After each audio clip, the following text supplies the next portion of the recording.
Hello everyone, welcome back to FPL S3 Bola Game Week 33 ke 34. Harusnya gue nggak opening karena gue sebenarnya lagi sedih ya. Dan episode kali ini kita akan bahas highest lowest guys, Game Week 33 review, tentunya dari statistik. Dan ada Q&A, kita buka lagi dan pertanyaannya banyak banget tentang Bruno Fernandes. Jadi nanti kita bahas. Tentunya captaincy option, di mana yang kemarin juga kita udah sempat bahas ya. Di antara dua, Salah dan Bruno, ternyata Salah yang menghasilkan. Congratulations juga buat orang-orang yang udah berani mengkaptenkan Iheanacho. Lumayan banget ya. Dan tentunya planning Game Week 34. Oke, lanjut aja. Announcement dulu. Game Week 34 deadline itu tanggal 1 Mei. Jam 12:30 pagi ya. Dan di sini di mana ada S3 Bolik. Ini klasemen terakhir. Jadi sepertinya Game Week 34 adalah the last chance buat teman-teman menjadi MOTM di S3 Bolik. Oke? Ya, last chance karena itu walaupun di Indonesia Mei, tapi kan waktu deadline-nya di Inggris mah belum Mei, ya, masih April. Jadi masih masuk April ya. Oke, dan jangan lupa juga di Game Week 34 ini ada diapit oleh jadwal Europe League dan UCL.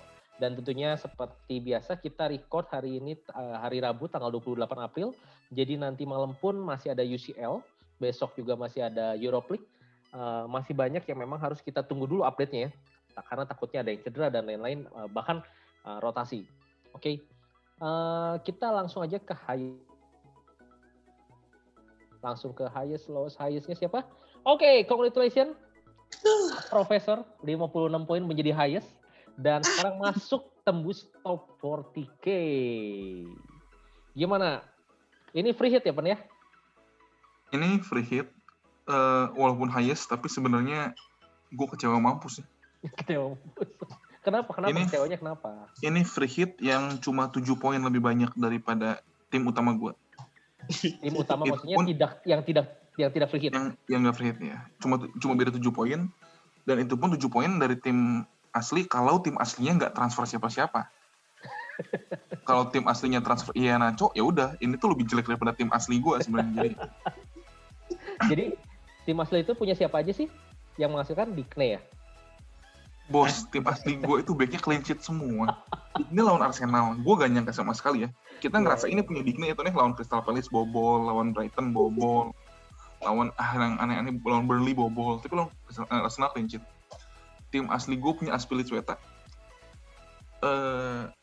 Azpilicueta lawan West Ham yang lingkardnya lagi bagus, walaupun gue juga gak yakin lingkardnya bikin gol ya, tapi karena 50-50. Dan baru di bench saat gue, kan Azpilicueta tuh bagus tuh, gue beli 3 game week, poinnya 2-0. Gue jual di free hit, 6 lagi sekarang. Sama satu lagi Dallas lawan MU. Okay. Lawan MU clean sheet, itu juga di luar perkiraan. Sebagai penggantinya, gue beli defense Brighton yang lawan Sheffield. Sheffield okay. Sepanjang musim ini menang berapa kali sih? Nggak sampai 5 kali. Gue gak tahu angka pasti. Kebobolan sama Sheffield. Ya itu. Terus dan kalah. Itu juga ya kalah lagi ya Brighton. Kayak padahal Brighton itu sebenarnya diambang degradasi ya. Jadi kayak sebenarnya agak aneh ya skornya ya. Karena kita harusnya bisa mengexpect at least Brighton bisa ngegolin gitu kan. Ya, terus, nah ada dua lagi di tim gue yang di bawah perform, yaitu satu Pereira. Tapi kalau Pereira, gue gak mau bilang gue gak beruntung Pereira gak main, tapi itu bad decision sih menurut gue. Analisis gue tentang Pereira dan Castagne sebenarnya not too bad ya. Jadi Pereira ini kan aslinya wingback kanan. Selama Pereira main di wingback kanan, Castagne itu di wingback kiri. Castagne itu XG-nya, shots inside the box-nya, touch inside the box-nya, touch di penalti areanya, crossing-nya, itu nggak sampai sepertiganya Pereira. Selama Pereira main di wingback kanan. Waktu gue bikin analisis ini, gue banding-bandingin, gue denger FPL Black Box. Kalau kalian nggak tahu, FPL Black Box itu salah satu channel yang paling bagus sedunia lah, menurut gue soal FPL. Dan si Mark Sathers ini menyebut hal yang sama. Sebelum game week 32, Castagne itu nggak ada apa-apanya dibanding Pereira. Tiba-tiba di game 32 saat Pereira gak main, Castagne di kanan jadi bagus banget. Jadi sebenarnya analisis gue adalah bukan soal Pereira atau Castagne, tapi siapa yang main di bek kanan. Karena wing bek kanan Leicester selalu lebih maju, lebih advance daripada bek kirinya. Analisisnya udah benar, tapi nggak lengkap. Karena gue tidak mempertimbangkan Pereira yang baru sembuh dari cedera. Itu sih salahnya. Analisis yang ya dapat 7 dari 10 gitu ya. Tapi 3-nya kurang, jadi decision yang kacau. Decision gue beli Pereira yang injury prone dan baru sembuh dari cedera dan baru dicadangin. Outcome-nya jelek. Jadi buat gue, decision gue jelek, outcome-nya jelek, gue harus terima. Kalau gue beli Castani, itu sakit hati banget waktu bangun-bangun lihat live score, gol Castani. Aduh, itu tuh itu pisau ke jantung gitu rasanya. Oke. Next, apa satu lagi? Satu lagi Havertz. Oke, Havertz. Jadi itu gue ambil gambling Chelsea. Kenapa? Karena Chelsea ini bakal lawan West Ham. Oke. Sejak dilatih Tuchel, Chelsea itu menang di Liga Inggris 7 kali. Dari 7 kemenangan Chelsea, 6-nya diraih saat position Chelsea lebih dari 55%. Dari 55% ini, 4-nya position Chelsea di atas 60%. Jadi sebenarnya gitu, karena Chelsea menguasai pertandingan, menguasai bolanya, mereka bisa generate chance, gitu ya? Mereka bisa generate chance yang banyak karena position mereka banyak. Makanya walaupun Timo Werner-nya nggak chance conversion-nya nggak tinggi, tapi chance-nya ke-generate buat dia. Jadi kan ya dikasih terus. Makanya gue gak ngerti, gue dapat info dari siapa gitu, kayaknya dengar dari orang lain, wah Chelsea ini lawannya, karena lawannya posisinya bagus, Chelsea cocok nih. Gue nggak tahu dia nonton pertandingan yang mana atau lihat data tahun berapa ya. Tapi gue punya Opta Stats di depan gue ini. Kemarin Chelsea lawan West Ham, kenapa gue pede? Karena West Ham itu sepanjang musim ini rata-rata position per pertandingannya cuma 40,8%. Jadi sebenarnya per pertandingan gitu ya. Dia ngandalin counter attack. Buat pembanding ya, Sheffield itu position rata-ratanya 40,5%. Cuma beda 0,3% sama West Ham. Jadi, ya itu teman gue ada yang bilang lah, nggak tahu siapa, West Ham ini posisinya bagus, cocok lawan Chelsea. Position West Ham cuma 40% rata-rata musim ini gitu ya. Itu based on data, Opta Stats driven gitu ya. Ya nggak mungkin ngebohong gitu ya. Dan Chelsea rata-rata musim ini 61%. Jadi, saat Chelsea menguasai bola banyak, terbukti 7 kemenangan, 6 kali dia menang dengan posisi di atas 55% gitu. Makanya gue pilih Havertz. Cuma sayangnya ternyata nggak main. Kita udah nyaranin. Ya, sebenarnya pilihannya banyak kan ya, ada Havertz, ada Pulisic, ada Werner. Kita nyaranin. Terus dia pakai sih saran kita, tapi nggak ngeluarin Havertz-nya. Jadi Trossard-nya tetap dimasukin. Tapi kan kita ngasih option jangan Havertz gitu. Kita udah wanti-wanti jangan tetap dibeli no. Itu jujur sih, itu Trossard itu agak terpengaruh kalian juga sih. Enggak tahu kenapa ujungnya Trossard tapi kalau yang Trossard itu harusnya sesuai logika, cuman aneh aja kenapa Sheffield bisa tiba-tiba menang dong. Plan A gue tuh bukan Trossard, plan A gue tuh Pereira. Kalau minggu lalu kita nggak take ya, itu intinya Havertz, sedangnya Pereira. Cuma karena kita take dengan Trossard, tapi nggak apa-apa. Itu kan kalian ngasih info, yang ngeklik dan milih Trossard tetap gue kan, jadi salahnya tetap salah gue. Oke, tapi ya lumayan Pan. Seenggaknya lu tetap panah hijau ya. Iya, walaupun ya dong, top 40K sekarang. Congratulations. Ya kan target top 10K. Udah makin susah sih. Udah makin pesimis. Bertahan di sini udah cukup ya. Gini, buat gue ya, ranking gue 40.000, ranking gue 30.000, ranking gue 20.000 sama aja. Karena 5 digit. Yang gue kejar tuh jumlah digitnya 4. Kan kalau top 10K itu kan 9.000, 4 digit kan. Buat gue sekarang ya udah main for fun aja yang penting kejar. Jangan gak mau ditampilin gitu, Ton. Oke, nextnya lowest. 30 poin, Tony. Alpi ya. Udah lowest, nambah PR sendiri. Overall rank balik lagi ke 122.000 ini. Gimana ya? Gue juga bingung mau ngomong apa ya. Kalau dilihat yang Anda percayai tentang Wolf. Semangat Wolf. Ya di sini game week yang paling nggak masuk logika buat gue. Dari back gue yang dari 4 back ini yang harusnya clean sheet, pertama Holding, gue expect dia 0-0 lawan Everton karena dua-duanya jelek attackingnya sekarang, dan dimana ya, nah ini anehnya gitu, kenapa Holding kena batunya karena Leno. Leno itu kan on goal-nya aduh nggak masuk, on target juga enggak gitu. Richarlison itu shoot. Jadi ini pure blunder banget dan ini kesialan. Buat gue kesialan. Decision gue pikir udah tepat ya. Kedua, TAA. Bobol menit 96. Gue udah nggak tahu lagi sama Liverpool. Gue speechless. Dan yang ketiga, Wolf. Kayaknya pertama kali gue liat Burnley menang 4-0 sih. Ini gue nggak ngerti lagi. Ini Wolf kayak bukan lawan satu tim Burnley ya. Ini Wolf lawan Wood yang berubah jadi Ronaldo gitu.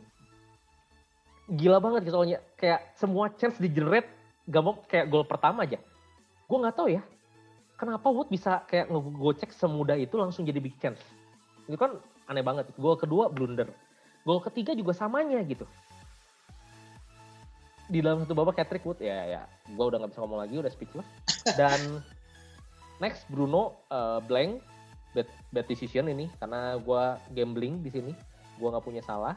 Dan di mana planning gue awal seperti kalian tahu di video harusnya gue Quinson, gue mau segini salah ya.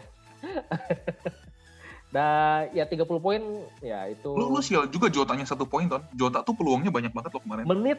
Menit 58. Di sub out. Itu 2 poin itu berguna banget buat gua guys. tapi babak pertama juga Jota banyak banget dapat posisi enak shot yang entah kenapa nggak masuk. Ya gua nggak tahu semua ini. Liverpool player itu semua dapat chance.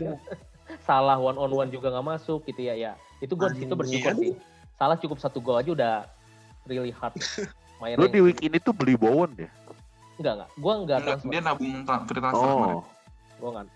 Oke, ya itulah yang bisa gue omongin. Ya namanya gue lowes, tapi let's learn something ya dari week ke week. Nah kita nanti coba bahas 3-4. Apa yang harus gue rubah, apa yang harus gue lakukan untuk overcome this nightmare. Satu bet Ton. Kalau sebelum game week lu nanya orang random gitu ya. Ini tim gue kayak gini, TAA lawan Newcastle, Holding lawan Fulham, Jota lawan Newcastle. Orang nggak akan memperkirakan tim ini. Ntar tim lu tuh blank semua ya?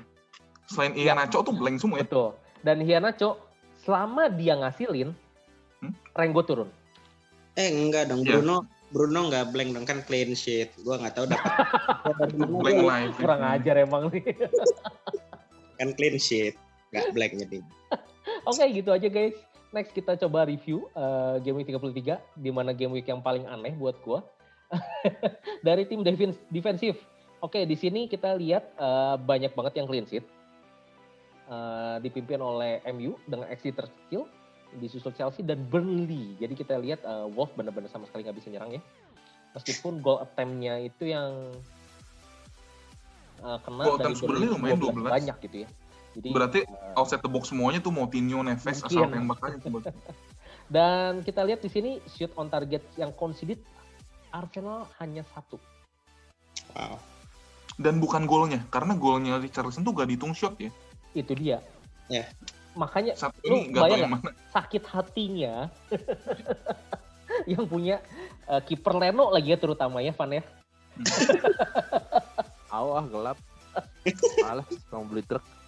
Shoot on target paling sedikit game gitu, tapi kebobolan 1 kan aneh ya. Tuh, gue juga punya Trossard tadi kan. Lihat tuh Sheffield United tuh. XG 2, XG conceded 2. Tapi clean sheet 17, in the box 12. Nggak kebobolan si Sheffield ini. Gue pakai Leno berharap sama kayak Tony 0-0. Mencadangkan Mendy 5 poin di bench. Buat apa? Ya, jadi defensif kita lihat tim-tim besar mulai clean sheet ya.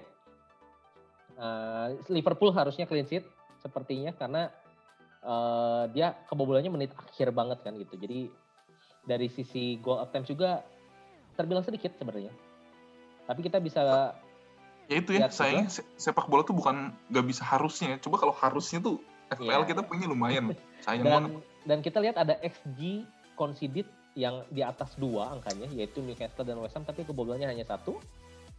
Ini menjadi notes ya sebenarnya buat next game week. Next, attacking.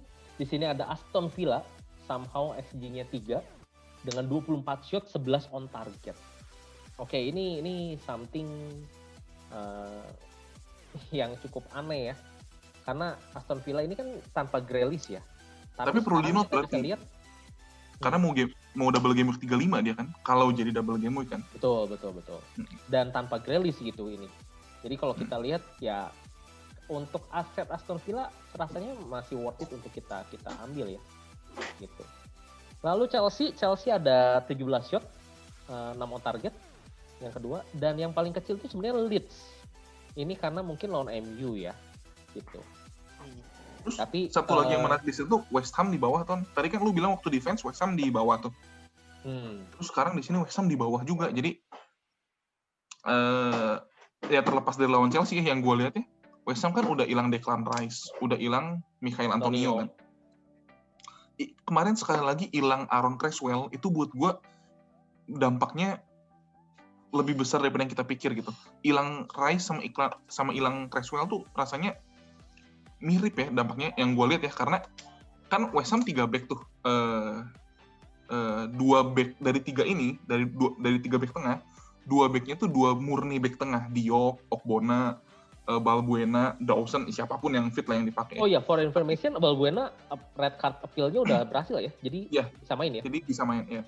Nah, satu center back dia lagi itu Cresswell. Jadi dia punya banyak center back. Dia pakai 3, tapi center back yang murni center back yang main cuma 2, karena satu lagi dia pakai Cresswell. Kenapa? Tadi udah gue bahas. West Ham ini sepanjang season rata-rata position per pertandingan itu cuma 40%. Jadi dari holding bola dia yang sedikit, dia harus bisa maksimalkan itu kan. Salah satu caranya, kalau dia progres bolanya dari kanan, dia tuh suka long ball. Declan Rice tuh DMF yang sebelah kiri. Dia long ball ke kanan untuk Soval maju. Tapi kalau dari sebelah kiri, dia ball progressionnya dari Cresswell. Saat West Ham nyerang, dia bisa switch dari 3 back jadi 2 back tengah, dan Cresswell jadi back sayap, saling dukung sama si Masuaku yang depannya. Cresswell-nya agak ke belakang untuk menggantikan posisi whole 3 back itu. Ya, nah saat Cresswell ini nggak ada, si Moyes tuh mau minta kemarin tuh yang main dan dapat peran itu, gua rasa si Fredericks tuh di tempatnya Masuakunya. Di center back itu si Diop-nya. Nah, ball progression si Diop itu nggak bisa kayak ball progression Cresswell ya. Akibatnya apa? Lingard harus sering jemput bola karena bolanya bersama bolanya nggak maju sampai lokasi Lingard. Setelah Lingard jemput bola, biasa ada Declan Rice yang protect dia. Makanya ada yang ngehalangin orang untuk nge-press Lingard karena ada Declan Rice. Declan Rice juga sekarang nggak ada. Jadi Lingard lebih gampang ke-press sama lawan. Kalaupun Lingardnya long ball, biasa ada Antonio yang bisa hold the ball. Jadi, apa ya, sumber masalah West Ham ini tuh satu, dan yang lainnya tuh berhubungan gitu ya? Sehingga efeknya kemana-mana buat gue. Ke Lingard pun buat gue efek sih, buat attacking return-nya dia. I see. Oke, kalau begitu. Ya, di satu sisi Crystal Palace kita lihat shoot-nya hanya 4 ya. Jadi, meskipun mencetak 1 gol, gue rasa sepertinya masih ragu ya untuk orang kalau mau dapat beli aset Crystal Palace. Cuman for your information, Crystal Palace juga punya chance untuk jadi double game week nih 35 ya. Dengan fixersnya Sheffield dan Southampton. Sheffield dan Southampton. Oke. Paling mudah itu. Player attacking, di sini ada nama Werner dan Maupay. Tapi bisa ada di atas. Werner 1 gol, kita bisa lihat ya. Lu lihat gak semalam Chelsea lawan Madrid itu si Werner dapat tahu gue itu sampai Kante nggak mau ngoper. Pulisic juga nggak mau, golnya Pulisic juga nggak mau ngumpan ke Werner. Gol Pulisic ada sudah gol Pulisic itu terus Werner sempat miss kan. Kante itu ada di depan, lu tinggal cross kayak kita mah namanya operan jahat lah kalau kita main PS ya. Kalau udah tinggal depan pasti gol ya. Gak mau ngoper loh Kante. Saking gak percaya sama Werner nih. Oke, tapi kita bisa lihat ini Wood XG 1,13 tapi mencetak 3 gol. Gimana pendapat kalian? Apakah ini akan berlangsung? Maksudnya berlanjut gitu atau berlanjut? Ini anomali aja gitu kayak one time sampai akhir season juga nggak akan golin lagi gitu? Nggak berlanjut. Kalau ke Wood ini ya, kita ngelihat datanya sekarang. Tapi kalau kalian ini nonton S3 bola yang review game 32 enggak yang nge-review itu keseluruhan. Enggak, nontonlah kalau kalian nonton video-video kita yang sebelumnya dan lihat tabel player attacking stats ini, Wood itu selalu top 10. I see.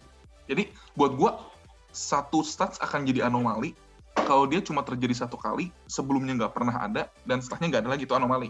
Tapi kalau satu pemain itu bisa sustain, bisa bikin data itu berkelanjutan nih, itu memang kalau kayak di sini mah Keenan Davis, nah itu anomali. Baru sekali gitu ya? Ya.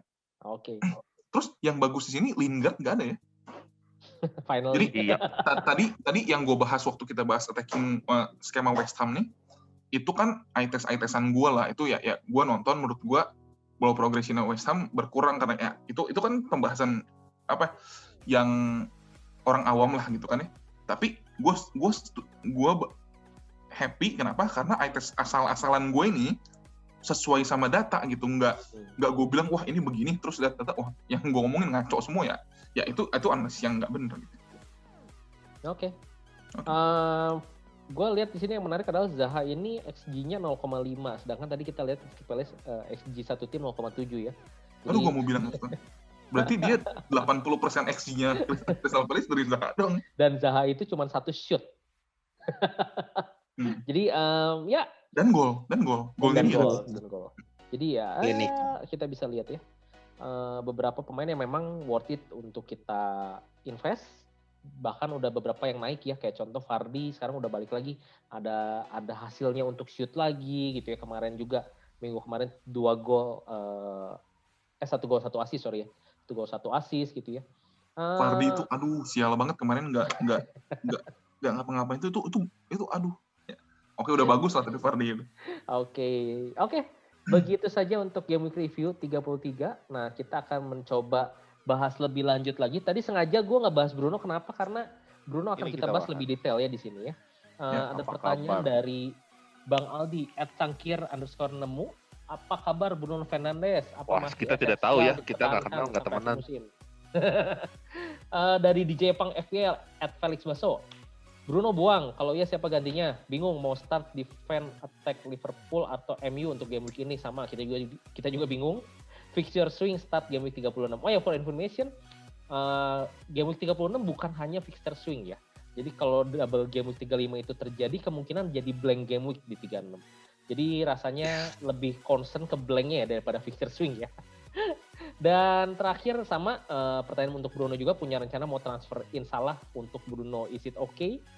Nah gimana nih Pak Prof? Oh gue dulu?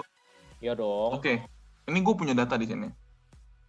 Sejak game week 26, jadi game week 26-nya dihitung ya. 26 itu adalah double game week ya? Ya, double game week. Gue ngebandingin Bruno dengan aset-aset lain yang umum lah di sini, Kane, Salah, Vardy, Iheanacho, itu kan aset-aset umum. Gue lihat FPL points-nya, jumlah gol dan jumlah assist-nya. Jadi kalau dilihat dari sini, sangat masuk akal ya kenapa orang-orang mempertimbangkan untuk lepas Bruno. Jadi lepas Bruno bukan cuma karena kemarin blank, tapi blanknya ini sudah berkelanjutan gitu ya, berlarut-larut gitu ya. Lihat di paling bawah itu gue masukin Martinez, kiper Emiliano Martinez Aston Villa. Poinnya lebih banyak daripada Bruno Fernandes. Kayaknya udah lama juga ya Martinez nggak clean sheet ya. Iya, itu lihat ya, Salah, Vardy, Salah tuh orang-orang bilang apa udah lama gak hasil gitu ya. Di periode itu Bruno cuma 1 gol. Salah yang orang-orang bilang jelek pun 3 gol gitu ya, dan cuma 1 assist. Dan gol Bruno yang 1 itu adalah penalti lawan Manchester City. Jadi Bruno belum mencetak gol non penalti sama sekali dari game 26. Jadi kalau dilihat dari sini, jelas dia nggak perform sesuai harganya di FPL kan ya. Nah, gue tanya dulu, ini statistik bukan? Ini statistik. Gol dia berapa, assist dia berapa, ini statistik. Tapi ini statistik yang ada di permukaan. Kita nggak bisa tahu 1 gol 1 assist Bruno ini emang dia mainnya jelek terus atau dia mainnya bagus tapi dia assist di assister. Posisinya di mana kita nggak bisa tahu ya. Ini assist tuh cuma assister itu ya setuju. Ini kan cuma stats permukaan ya. Gue punya stats satu lagi, coba maju 1 slide lagi Ton. Okay. Ini adalah stats dia yang underlying stats-nya. Jadi kalau yang nggak ngerti underlying stats itu apa? Underlying stats tuh ada 1 pertandingan 1-0. Itu stats. Tim yang 1 nyetak 1 gol, tim yang 1 nggak nyetak gol. Itu stats. Tapi stats itu belum berbicara banyak. 1-0 itu bisa aja kayak Barcelona lawan Celtic, Barcelona nguasain bola 85% tapi kebobolan gara-gara counter dari satu shot. Itu bisa 1-0 Celtic. Tapi bisa juga 1-0 udah nyerang terus 25 shot tapi cuma satu yang gol, timnya sial. Jadi kita nggak bisa tahu ceritanya. Dari underlying stats kita bisa tahu cerita lebih banyak. Kalau gue lihat dari sini, gue cuma pilih 3 underlying stats. Expected goals involvement, shots on target, sama chances created. Sebenarnya Bruno tuh nggak sejelek itu loh. Buat gue ya, expected goals involvement dia lebih besar dari Son, lebih besar dari Lingard, lebih besar dari Vardy. Shots on targetnya lebih banyak dari Vardy, lebih banyak dari Son. Chance created-nya paling banyak dari semua pemain. Jadi, gue bisa bilang yang punya Bruno dan Bruno-nya cuma 31 poin sejak game 26, itu sial aja. Dan gue yang jual Bruno di game 27 atau 28, itu beruntung. Karena Bruno-nya somehow underperform expected stats-nya. Gitu ya? Setahu gue sepanjang karir Bruno, ini sekali-kalinya deh Bruno underperform expected stats-nya dalam satu periode yang berkelanjutan gitu ya. Biasanya dia underperform 2-3 pertandingan, udah gitu tahu-tahu overperform lagi gitu ya. Saran gue kalau lu udah hold Bruno segitu lama dari 20 sampai sekarang, dan lu sekarang mempertimbangkan jual dia, sayang sih. Udah terlanjur kering, dia udah underperform terus, dia mau double game ke-35, you ride the bottom, you ride the up juga kalau kata gue. Jadi, hold sekalian. Dan pertanyaannya, lu mau jual Bruno ke siapa? Lu jual Bruno ke Son. Son itu punya shots on target di bawah Bruno, punya chance created di bawah Bruno, punya expected goals involvement di bawah Bruno. Jadi, ya buat apa kan? Dan di akhir musim ini lu mau berharap siapa lagi gitu dengan kecuali kalau bisa jual Bruno jadi Vardy, jadi salah gitu, atau lu jual Bruno ke bawah terus striker lu bisa jadi Kane. Buat gue itu worth it gitu ya. Dan jangan lupa banyak yang bilang Bruno ini template gitu ya. Gue perlu sword. Lu jual Bruno itu udah sword. Bukan udah sword. Lu jual Bruno itu udah diferensial. Mau lu beli siapapun sama aja, lu bakal jadi diferensial karena Bruno ini yang sekarang ownership-nya paling tinggi di game kan. Dengan lu gak punya dia, lu tuh udah diferensial. Jadi udah gak usah mikir lagi beli diferensial siapa. Saat lu jual itu ya udah tim lu udah beda sendiri. Dan buat gua jangan. Itu pendapat gua. Gua gak tahu menurut kalian bertiga gimana nih Bruno? Masih ada yang punya Bruno gak sih? Yang punya Bruno siapa lagi sih? Gua punya. Evan punya nggak? Evan punya. Saya tidak pernah menjual dia menjadi salah. Saya tidak pernah punya salah. Lu juga punya dari game pertama lagi, gila juga ya. Zo, lu punya ya? Enggak, udah gue buang dari 25 malah. Oke. Berarti pertanyaannya mungkin gua sama Evan yang jawab ya. Evan, lu gimana? Dengan Bruno performance kayak gini, apakah lu mau jual atau lu hold? Gua nggak pernah merasa mau menjual Bruno sih. Bukan karena bias gue fans MU ya, gue juga bingung. Sekarang gue fans MU, gue fans Liverpool, dua-duanya tanding membela siapa, bingung kan lo. Cuman maksudnya, kan kita udah sering ngebahas, kayak dulu kita bahas Gabjes. Tinggal nunggu waktu aja gitu. Yang kayak gitu-gitu kan. Ya Bruno apalagi yang lu tunggu? Free kick taker iya gitu. Yang taker iya gitu. Dari kalau lu nonton secara main juga sebenarnya ya tadi. Jadi asisternya itu sayangnya itu doang, jadi cuma tinggal nunggu waktu doang kalau kata gue Bruno. Cuman memang problem sekarang kan tiap lawan big club blank terus. Kalau lawan tim sisanya mah ya santai-santai aja. Sekarang lawan Liverpool kayaknya masih hold deh gue. Oke, kalau gue mungkin gini sih, biasanya kan kalau sekarang manajer FPL pasti punya at least 3 premium ya. Antara kombinasinya Bruno Ken Salah, Bruno Ken Vardy, atau Salah Ken Vardy. Pasti seperti itu ya nggak sih? Dan pasti ada yang mid price-nya. Nah, mid price-nya biasanya kalian isi dengan Son. Atau kalau misalnya di forward kalian punya Lacazette, ya kecil juga sih chances. Cuman buat gue gini sih, kalau misalnya kalian mau jual Bruno, pasti kan ada yang harusnya kalian beli ya nggak sih? Nah, masalahnya kalau kalian udah punya Kane dan Vardy di depan, kalian mau beli siapa gitu? Apakah kalian bisa upgrade ke Salah? Kalau bisa, sebenarnya sama aja gitu. Di minggu ini mereka berdua saling tanding gitu kan. Di mid premium yang paling oke adalah Kevin De Bruyne. Karena lawan Crystal Palace. Tapi kita tahu Manchester Diapit City Champions League. diapit Champions League. Apakah kalian mau? Jadi itu kayak jual masalah beli masalah ya kalau buat gue. Jadi gak ada ruginya sebenarnya kalau lu mau jual sekarang, karena lawan Liverpool kita tahu lu bisa beli lagi di next week saat mau double game week. It's okay. Tapi pertanyaan adalah tadi katanya mau jual ke siapa, ya kan? Nah tapi kalau misalnya lu hold, buat gue juga nggak ada masalah sebenarnya. Karena buat apa lu buang-buang free transfer lu yang nanti akan lu beli lagi gitu di minggu depan. Dengan sisa free transfer tinggal 5 ya? Iya, game week 34, 35, 36, 38 ya. Jadi gua rasa lebih baik untuk lu beresin the real problem yang di tim lu gitu. Apakah Bruno? Gua rasa enggak sih. Banyak problem-problem lain kayaknya di 34 kemarin. Contohnya kalau sampai gua. Problem terbesar tim lu adalah Bruno Fernandes, wah lu tuh udah pasti naik terus sampai akhir musim. Anyway, itu dari gue sih. Yang tadi Evan bilang bagus banget ya. Kali ini gue demen banget yang Evan bilang tadi, tinggal nunggu waktu. Jadi di Fantasy Football Scout kalau kalian tahu, mereka tuh punya tools namanya Goals Imminent Table. Goals Imminent Table itu isinya adalah pemain-pemain yang udah melakukan lebih dari 10 shot dalam 4 pertandingan terakhir, punya XG lebih dari 0,2, jadi shotnya bukan asal-asalan tapi memang punya XG tertentu gitu ya. Tapi golnya nggak lebih dari 1. Di Goals Imminent Table sekarang nomor 2, posisi 2 yang paling menuju gol itu Bruno Fernandes. Jadi kalau pemain kayak Bruno Fernandes ini biasanya nggak ada di Goals Imminent Table. Kenapa? Karena golnya lebih dari 1, ngerti kan ya? Kalau masuk Goals Imminent Table tuh kayak orang-orang yang aduh greget kok Werner itu selamanya ada di Goals Imminent Table karena shootnya banyak terus, bagus, tapi golnya nggak dari 1 pertandingan gitu. Nah, terus somehow Fantasy Football Scout tuh punya Assist Imminent Table.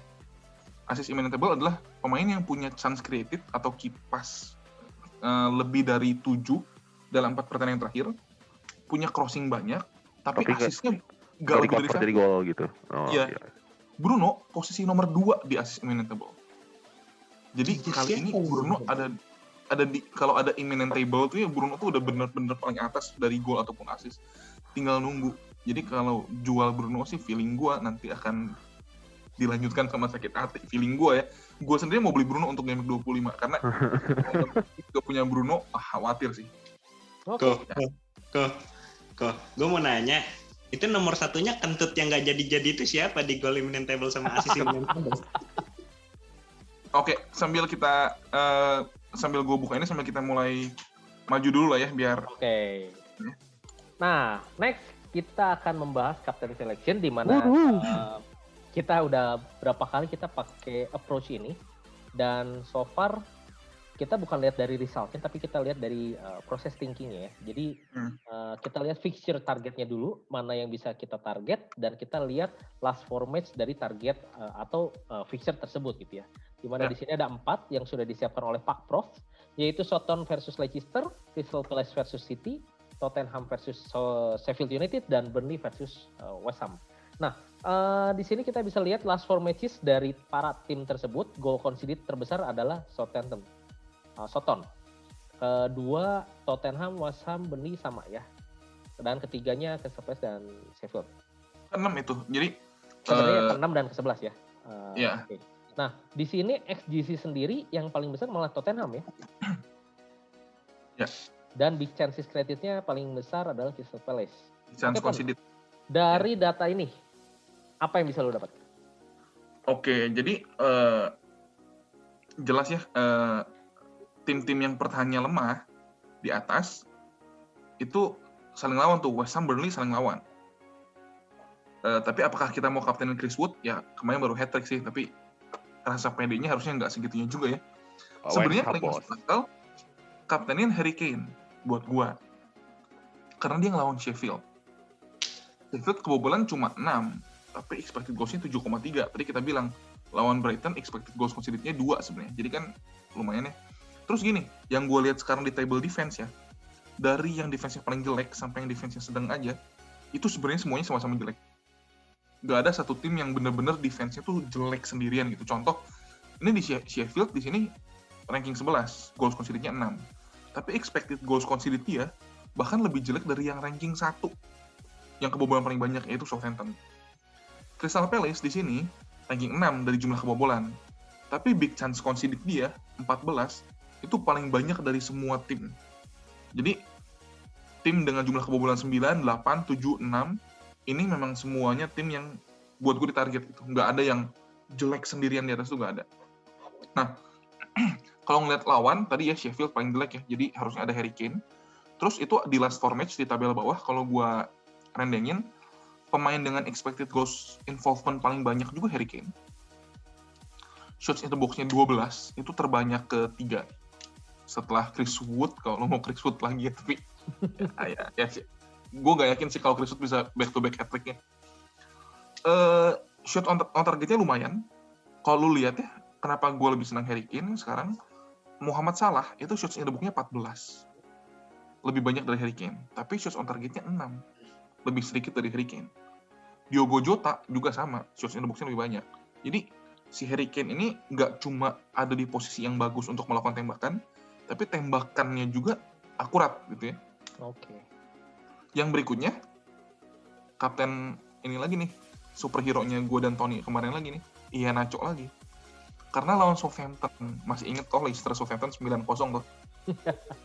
Kalau lihat dari sini ya, Iheanacho, kalau dilihat perform nggak usah nanya, performnya bagus banget.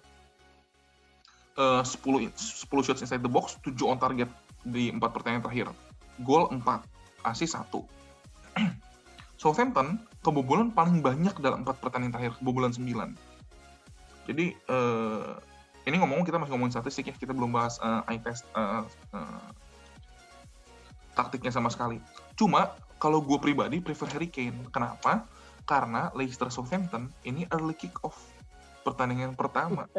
Trauma gue ya? nggak tahu ya, itu kan nggak ada penjelasan ilmiahnya, tapi sering kali kalau kita kaptenin early kick off itu efek ya, blank lah, nggak tahu kenapa ya. Terus gini, ingat nggak Leicester game week 32 dan 33 itu pertandingannya terakhir di game week itu. Leicester tuh baru tanding 2 malam lalu.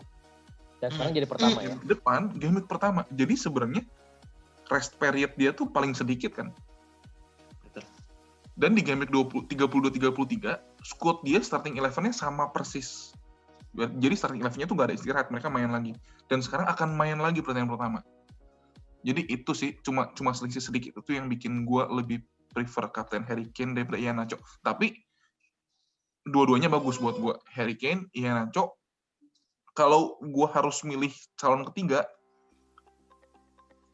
Chris Wood.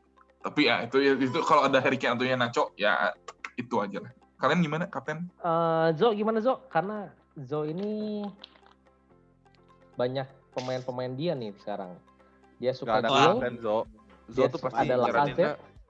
Gale. Lacazette, tapi Lacazette lagi cedera juga. So far, kalau ngelihat dari on paper aja sih, di atas kertas ya antara Son atau Kane kalau gue bilang. Tapi kita lihat tadi underlying stats-nya Son juga nggak terlalu bagus ya. Nggak ada di sini malah. Jadi ya mungkin, ya bahkan di sini nggak ada bahkan ya. Jadi ya menurut gua Kane yang paling masuk akal sih. Tapi gua saranin sih Dwight Gale ya soalnya. Gue juga udah pasti kesana. Enggak, minggu lalu lu ketawain kita, bukan lu yang nyebut kita ketawain Dwight Gale kan? Yeah. Minggu lalu assist loh si Dwight Gale. Iya. Ini tuh contoh imminent table gitu loh. Big chance 4, chance creative 3, shots inside the box 9, goal 0. Ini contoh-contoh goals imminent table. Tapi goals imminent table itu isinya either yang nggak beruntung atau yang nggak gol ya memang nggak bisa nyetak gol aja, memang finishingnya nggak bagus aja. Kalau Evan gimana, Van? Kalau gua ya kalau gua mah pertama Kane, itu udah pasti lah lawan Sheffield. Siapa yang orang bodoh mana yang tidak mengkaptenkan dia gitu kan? Nanti banyak dong, kan banyak juga yang nggak akan kaptenin. Iya, siapa tahu ya. Punya aja ada, Van. Ini mah tipe Stephen main aman itu ambil Harry Kane, bener nggak? Harry Kane atau Son lah ya, Son masih oke lah. Kalau gua option keduanya nggak kedua tadi Iheanacho harusnya masuk yang kedua karena lawan Soton. Yang ketiga, gue balik lagi ke Bruno. Oke. Interesting. Lawannya Liverpool dari kemarin, lo lihat Tapi kan banyak juga Pan, MU 0-0 tuh lawan Big Six. Ya who knows kan selama ini 0-0. Sampai kapan sih Bruno mau 0-0 lawan Big Six? Ya nggak ada lawan Big Six. Seenggaknya Newcastle kemarin dapat penalti nggak sih? Newcastle tuh nggak dapat ya? Enggak. Ya misalnya ada bahan ngegolin penalti sih nggak apa-apa sih, gue satu gol penalti juga penting hasil poin. Udah lama banget ya kayaknya MU gak dapet penalti ya? Iya betul. Ya? Kayaknya udah 5 game lebih. Saatnya. Nah iya itu saatnya mungkin. Kalau dari gue juga sama sih untuk Kane atau untuk Son itu kayaknya udah most option ya lah ya. Apalagi kalian udah mempersiapkan dari blank gitu kan. Tapi buat gue yang menarik adalah West Ham sebenarnya. West Ham ini kan lawan Burnley, di mana kita tahu ya Burnley baru menang 4-0. Tapi kita tahu juga Burnley sekarang bukan tim defense yang kita tahu di musim lalu gitu. Dia bisa attack kayak waktu itu lawan Spurs juga. Ketinggalan 1-0 juga pun attack gitu sampai akhirnya kalah 4-0 ya. Nah, sementara West Ham ini kita tahu dia tuh harusnya punya attacking threat yang bagus. Hanya karena kemarin lawan Chelsea dan beberapa alasan yang sudah disebutkan sama Evan, dia nggak bisa nyetak gol nih. Nah, jadi gua rasa untuk kita kaptenin Lingard masih ada option buat gua ya. Buat gua. Karena lawannya Burnley. Tapi kalau kalian mau percaya dengan form seperti Iheanacho, gua rasa it's not a bad choice. Jadi pokoknya di antara 4 fixture target ini yang harus kalian hindari hanya satu, City aja. Karena kita nggak tahu siapa yang akan main. Sebenarnya kalau lu bisa dapat bocoran gitu ya, siapa City yang bakal main on Crystal Palace, itu lumbung nggak sih? Yeah. Crystal Palace tuh big chance conceding-nya paling banyak loh. Yeah. Dan itu diferensial ya. Ya. Kapan lagi lu punya kapten pemain City lawan Crystal Palace diferensial kan? Oke, next kita langsung ke planning guys. Planning Pen. What do you have? Oke. Sebelum planning tadi Zo nanya kan goals imminent table sama assist imminent table emang siapa sih yang paling dekat tapi kok nggak ngasih-hasil ya? Yes. Gue nggak tahu kan bisa tebak atau nggak atau kan perkirakan atau enggak. Lah. Hah? Bamford lah. Bukan. Yang paling dekat sama gol tapi belum gol adalah Richarlison. Oke. 4 pertandingan terakhir Richarlison punya 3 big chance, 12 kali shot, 10-nya inside the box. Dan 6-nya on target. Expected goals-nya hampir 1,5. Tapi nggak gol-gol. Kalau assist, yang paling dekat menuju assist, ini gue gak nyangka sama sekali. Yuri Tielemans. 4 pertandingan, Yuri Tielemans 8 chance created, ambil corner 18. Iya. Emang bukan Madison ya sekarang? Bukan. Makanya kemarin saya bilang ke bapak-bapak sekalian, saya pengen beli deh Tielemans. Cuman ya, saya belum galau. hasil tapi kan. Belum hasil kan? Tapi ya masalahnya kombonya tuh bukan di Tielemans atau Madison sekarang. Betul. Iheanacho. Ya, betul. Si Tielemans corner 18 dan 22 crossing. Dalam 4 pertandingan itu tuh banyak banget loh. Kemarin golnya Kastanye aja berawal dari long ball-nya Tielemans. Tielemans ke Iheanacho baru ke Kastanye. Ya, assist 0. Sebenarnya kalau kalian mau yang lebih menarik lagi, posisi berikutnya nih ada Luke Shaw. Ini lebih gila lagi sih. 14 chance created. Buat informasi kalian, De Bruyne aja cuma 13 chance created-nya. Cornernya 19. Crossing-nya 33 si Luke Shaw ini. Tapi nggak tahu. Terus crossing yang jadi shot itu 10. Tapi gue nggak tahu kenapa kok belum assist juga ya. Itu tuh gambaran gol. Ya lumayan lah, seenggaknya dapat clean sheet saya dari dia. Oke, Pan, gimana planning lu? Balik ke planning ya. Ini buat game 34 setelah kemarin gue pakai free hit.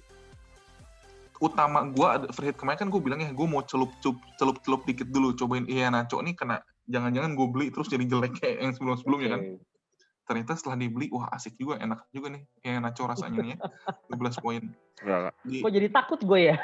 Game 34 lawan Southampton. Cuman hanya one week pan khusus lo. Kalau lu beli permanen, itu jadi blank, jangan. Gini, game week 34 lawan Southampton. Game week 35 double game week. Dan salah satunya lawan Newcastle. Jadi buat gue ya oke, ini.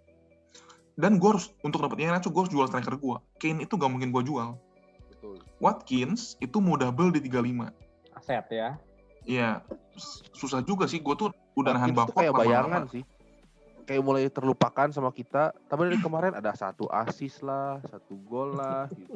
Iya. Watkins ini 4 pertandingan terakhir dia poin FPL-nya 7, 8, 5, 5. Berarti 25 poin dalam 4 game. Watkins terlupakan, Bos. Ya, jadi nggak akan dijual. Gue udah nahan Bamford lama-lama karena di akhir musim kalau kalian tahu ada fixture swing Leeds lagi ya. Leeds itu 3 game week terakhir itu nanti bakal lawan Burnley, Southampton, West Brom. Makanya dari kemarin gue gak mau jual-jual Leeds, tapi dengan Iheanacho kayak gini, mending gue beli Iheanacho, nanti kalau gue butuh Bamford, ya udah gue beli lagi lah Bamfordnya pakai si Iheanacho ini gitu. Problem lainnya double game week 35 asetnya gue sedikit, karena itu gue beli Iheanacho juga. Jadi problem gue yang pertama dan problem gue yang ketiga itu solusinya sama, yaitu Iheanacho ya. Jadi buat gue sih udah oke banget. Idenya gue mau optimize double game week 35 dan gue gak mau mikirin target akhir musim lagi. Buat gue udah terlalu susah dikejar. Yang penting sekarang cari poin sebanyak-banyaknya aja. Gitu. Alright. Unik juga ya, idenya lupakan target ya. Oke, next gua total poin 2072, overall ranking 122.000.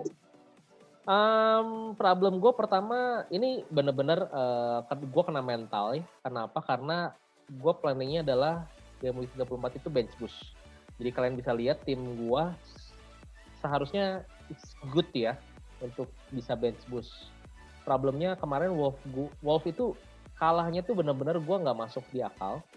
Dan gue rasa penontonnya aja kena mental, gimana pemainnya ya. Jadi ini benar-benar mengacaukan chip strategi gue, di mana gue yang rencananya tadi bench boost, gue kemungkinan tidak akan bench boost sekarang. Dan problem gue ini berkelanjutan. Kenapa? Karena saat gue wildcard, gue sudah menggamblingkan defender gue yang tadinya harusnya punya Chelsea. Gue sama sekali nggak akan ambil Chelsea. Dan di 3-3 kemarin harusnya gue udah jual Son, beli Salah. Gue udah siapin uangnya sengaja. Gue pilih Bowen instead of Greenwood, Madison, dan lain-lain. Dan gue tidak melakukan itu. Jadi gue tidak stick to the plan dari yang gue punya awal. Dan ini apakah berlanjut lagi kayak sekarang, yang dimana harusnya gue bench boost tapi gue nggak akan stick to the plan, itu problem banget sih buat gue. Jadi ya, tapi di luar itu semua, ide gue bakal gue ambil double game week asset. Jadi apapun itu nanti the last minute gue bench boost atau enggak, gue akan ambil double game week asset. Gue ada 4 pilihan di sini. Pertama Leicester, Everton, dan Chelsea dan Aston Villa. Nah, untuk dari 4 ini sebenarnya yang paling mending itu adalah Leicester, karena Leicester ini pertama hot form. Kemarin lawan Crystal Palace itu punya 8 shoot inside the box. Nah, nextnya kan lawan Southampton. Southampton itu kemarin terakhir pertandingannya lawan Tottenham kena 8 shoot inside the box, udah cocok logi banget lah. Dan keuntungan lain adalah Leicester akan punya chance double game week. Gitu. Jadi gue rasa sangat-sangat worth it untuk kita ambil aset Leicester ya. Nah, yang kedua Everton. Everton ini punya chance double game week, yes. Dan away performance-nya itu ternyata somehow bagus banget. 4 clean sheet dari last 5 away. Itu aset banget buat double game week 35. Kenapa? Karena dua-duanya akan away. Nah, cuman minusnya Everton ini labil. Tim yang labil, yang benar-benar gue juga gak ngerti ya. Kayak tadi Evan udah bilang gitu ya, punya Dickney lawan yang Burnley aja kalah gitu ya, kebobolan. Tapi lo bisa menang lawan Arsenal clean sheet gitu kan. Dan problemnya lagi adalah kalau lo beli Everton sekarang, dia itu bukan away tapi home. Nah, last 4 home match, Everton itu selalu kebobolan. Jadi, gue kayaknya nggak akan beli Everton sekarang. Nah, Chelsea ini bagus banget. Kenapa? Karena lawan Fulham sekarang ya. Nah, dan punya chance double game week juga. Meskipun double game week-nya lawan City dan Arsenal, gua rasa Chelsea kayaknya nggak ada kesulitan untuk punya clean sheet lawan tim besar ya. Memang minusnya adalah pertama kita tahu rotation for UCL. Ini penting banget. Yang kedua, ternyata Chelsea itu last 5 match nggak pernah punya skor besar. Paling maksimal yang dicetak Chelsea itu hanya satu gol aja. Jadi kalau kalian mau beli Chelsea, gue rasa tidak disarankan untuk punya attackernya ya. Tapi kalau memang mau punya defender masih oke kalau kata gue. Nah, terakhir Aston Villa. Aston Villa ini sebenarnya mirip sama kayak Everton, tapi kebalikan. Kalau Everton itu adalah away, Aston Villa itu home performance-nya yang bagus. Nah, di mana double game week 35, dua-duanya home. Minusnya, Aston Villa tidak clean sheet dari 6 pertandingan terakhir. Minusnya lagi, Aston Villa ini sekarang akan away dulu. Nah, Aston Villa itu sangat jelek, poor banget lah performance-nya saat away. 3 terakhir itu kalah 2-1 lawan Liverpool, seri 1-1 lawan Newcastle, kalah 1-0 lawan Sheffield. Tapi 3 belakangnya lagi away memang menang 1-0 lawan Leeds, draw 0-0 lawan Brighton, dan menang 1-0 lawan Southampton. Kita bisa lihat ya, golnya nggak sebanyak kalau dia di home. Nah, dari 4 tim ini, gua rasa gua bisa ambil Leicester aja. Atau kalau mau, gue bisa ambil Chelsea. Nah, di sini gue punya free transfer 2. Yang gue rencanakan adalah Semedo sama Cody. Gue udah bawa sama Wolf. Gue keluarin Rudiger dan Castagne masuk. Tapi sebenarnya gue juga punya chance kalau misalnya gue mau melakukan something different, gue mau ambil Mahrez. Menggantikan Jota. Cuman ini balik lagi. Ini problem gue tuh too much gamble. Dan gue akan menambah gambling gue di sini. Jadi gue nggak tahu ini apakah gue impulsif aja akan minus 4 atau enggak. Let's see dari pertandingan UCL dan Europa League ya. Itu impulsif sih, kan? Kata gue itu impulsif. Kalau sampai lu keluar nama Mahrez itu impulsif sih kalau kata gue. Potensial kapten gue Kane, tapi voice gue taruh di Lingard. Kenapa? Kayak tadi gue udah sempat ngomong di kapten selection. Oke, gitu aja dari gue. Next, Evan. 1932. Overall rank 789.000. Fun. Punya problem apa? Karena problem Evan ini menarik banget. Free transfer gua, Brois. Kenapa free Ada transfer? 2. 2 tuh problem. Problem karena saya 35 free hit. Sesudah free hit kan jadi cuma 1 ya. Iya, betul. Jadi 34, 2 ini harus dipakai ya. Kalau nggak sayang ya. Sayang ya rugi 1 gitu, rugi 1 free transfer ngapain? Oh. Terus kenapa disimpan kalau gitu? Itu dia. Gue tuh udah dari 31 mikirin ini ngapain lagi. Soalnya tim gue nggak kenapa-napa. Gue punya template sudah wildcard, template tim gue. Bahkan lu abis wildcard jadinya ya? Iya abis wildcard jadi nggak harus ngapa-ngapain. Soalnya tim gue sampai akhir tuh masih bisa-bisa aja. Okay. Cuma kan masa ya nggak transfer sampai akhir ya, lucu ya. Saran gue, Van, ini kan lu punya satu free transfer yang istilahnya nggak tahu ngapain nih. Gak dipakai hilang, tapi jadi lu mau pakai tapi bingung kan? Tapi harus dipakai kan? Incar pemain yang lagi on form. Gue sudah ngulik-ngulik lagi. Kayaknya akan melakukan transfer Bamford. Bamford gue mau keluarin. Potensialnya jadi Mount sama Bamford.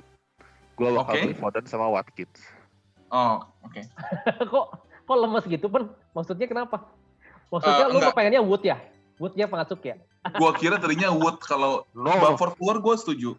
Gua kira Wood tadi. Tapi ya, Watkins juga not a bad shout. Ya. Kalau Wood, Wood itu kayu. Wood itu lawan West Ham kan? West Ham-nya tanpa Cresswell, tanpa Declan Rice, tanpa Antonio. Nah, 36-nya, gua kan mikirin 36 lawan Leeds, 37 Liverpool, 38 Sheffield, kayaknya. Kan lu bisa transfer Wood-nya keluar lagi. Atau bisa lu bench. 36 kan kemungkinan kalau misalnya 35 double game week, berarti kan 36-nya blank tuh. Lu dengan gitu tapi masalahnya Wood sekarang itu lawannya West Ham. Gua nggak yakin bisa ngebobol West Ham juga. Kalau Watkins kan lebih mudah. Gua feeling sih West Ham bobol sih ya, karena udah lama banget West Ham nggak clean sheet. Van, West Ham nih ya dari game week 29 ya, kebobolan 3 sama Arsenal, kebobolan 2 sama Wolves, kebobolan 3 sama Leicester, kebobolan 2 sama Newcastle. Kalau gue nggak salah baca hasilnya nih. Ya, Newcastle. Tapi Newcastle kebobolan 2, kebobolan 3 ya? Udah lama banget sih. 3 kalau ya, It's okay sih. 3-2 skornya 3-2. Gue planning kayak gitu. Mount gue ganti ke Foden. Bamfordnya gue ganti Ayo ke Van, good Van. Watkins. Kalau nggak Faidra. No, 35 gue free hit, 36-nya gue akan transfer Mendy keluar. Jadi Masuk? 36 ya. Ya 36 Mendy keluar, masuk Fabianski harusnya. Oh. Jadi gue bakal punya 11 player Gue pikir Robin Olsen. blank. Sama gue jual Aspi 36 ganti Robo. Oh enggak, buat transfer. Oke. Ya begitulah kira-kira. Oke, kalau begitu. Sip. Next, Zo. Waduh, ada kata-kata activated nih. Iya dong. Mantap sekali. Bench boost activated, Zo. Total point 1926. Ini beda 6 poin ya sama Evan ya. Rankingnya tapi bedanya sekitar 45 ribuan. Iya. Beda 6 poin doang tuh. Gimana nih, Zo? Oke, ini gue aktifin bench boost karena emang udah sesuai plan. Gue belajar harus stick to the plan, ya kan. Karena Bukannya walaupun pemainnya agak kurang sesuai dengan plan awal, karena plan awalnya gue harus holding Madison, Barnes, something, tapi ya oke, it is what it is. Berharap 2 clean sheet aja sih, antara Soucek atau double clean sheet dari target Konsa udah cukup menurut gue buat bench boost gue. Gue punya problem tadi didn't stick to the plan. Yang kedua, picture swing nanti di 35-36 sebenarnya. Jadi idenya adalah wildcard di 35 nanti. Karena memang ini gue pengen all out aja di 34 ini. Makanya gue juga transfer keeper. Darlow jadi Yoris. Akhirnya Darlow keluar dari tim, Zo.